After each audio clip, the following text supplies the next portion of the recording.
अर्जुन की मृत्यु पर जोर जोर से क्यों हंसने लगी मां गंगा। महाभारत के युद्ध पितामह भीष्म कौरवों की ओर से युद्ध लड़ रहे थे और उनके मार्गदर्शन में कौरवों की जीत निश्चित थी।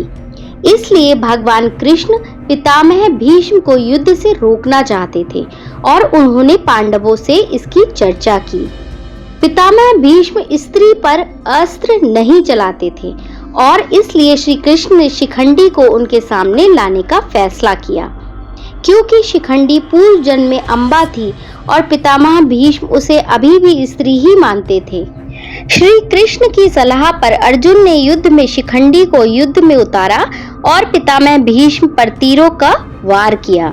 अर्जुन के तीरों से पितामह भीष्म बाणों की शैया पर लेट गए, जिसे देखकर उनकी मां गंगा क्रोधित हो गईं। मां गंगा ने क्रोधित होकर अर्जुन को श्राप दिया कि उसकी मृत्यु अपने ही बेटे के हाथों होगी। फिर मां गंगा ने अर्जुन की मृत्यु का षड्यंत्र रचा।